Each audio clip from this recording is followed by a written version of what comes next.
Okay, good morning guys. It's me again. Okay, today I'm gonna cook shrimp creamy pasta. Okay, we need salt, black pepper, soy sauce, oyster sauce, pork cubes, melted, melt quick cheese, and then the all-purpose cream of mushroom soup, this one, and then this one is parmesan cheese, and then the shrimp I add black pepper and then soy sauce. Okay, and this one is the mushroom, and then garlic, butter, bell pepper, onion, the butter.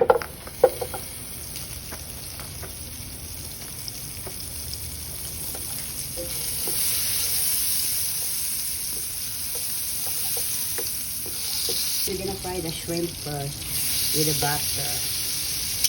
Okay.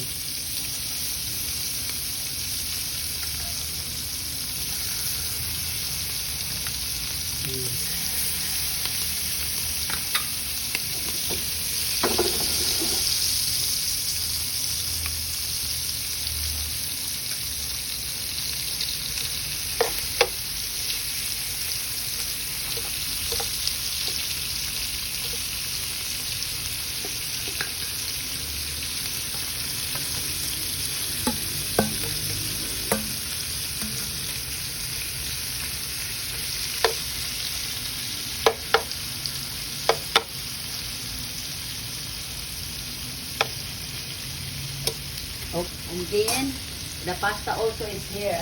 Here, wait a second. Pasta is cooking here. Okay. So after 10 to 12 minutes, this one is already al dente. Okay, so I'm gonna flip it over the shrimp. Okay.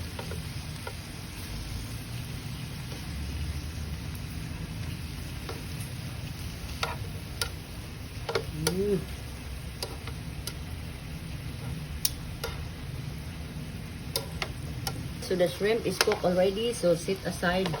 I'm going to sit aside this one first because we're gonna make our sauce.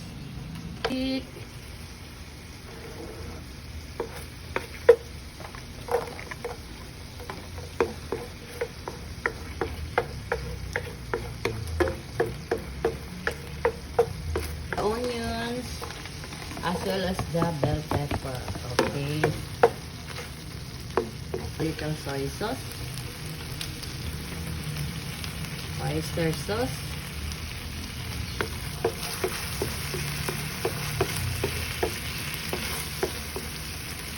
purpose cream,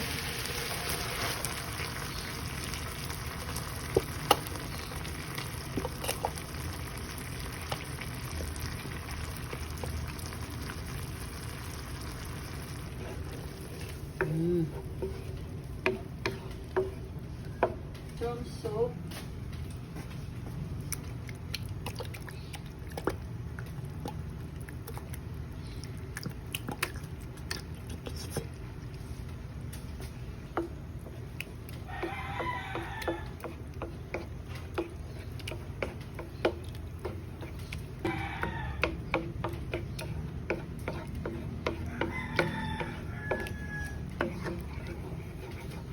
guys. Wait, I'm gonna try the water. Pasta water, guys. Okay. Try to see if it is salty. Just add the cheese. I did not. Okay. Hindi ko lang nilagyan ng pork cubes, guys, because it's very tasty already, and then it might become salty. I add the quick milk cheese.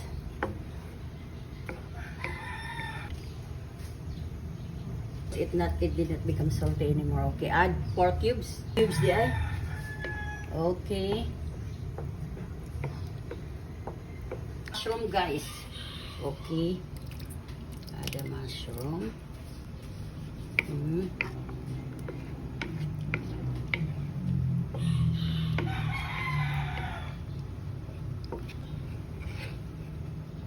Yes. Mm.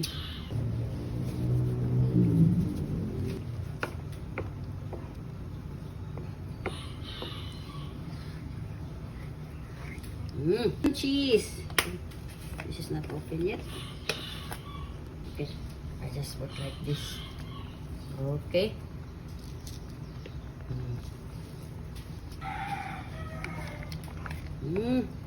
So that it becomes creamy, guys, because this is shrimp creamy pasta. Okay. Add the shrimp. Okay. Not all because we're gonna garlic. Okay, guys, it's creamy, guys. Already, it's creamy pasta.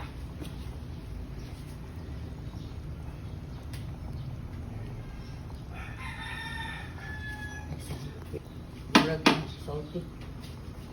Okay, guys. Okay, it's very creamy, guys. Pasta now. Okay, the pasta is al dente, guys. It's not overcooked. Okay.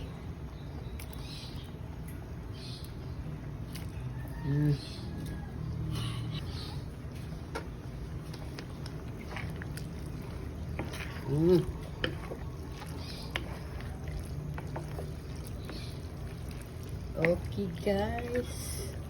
So that's our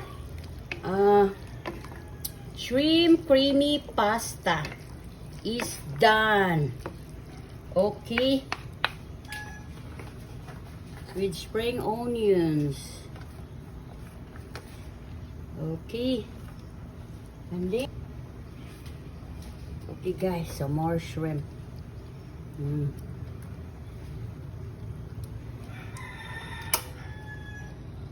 Okay. Okay, guys, so that's the pasta is done. Okay, so it's tasting time. Okay.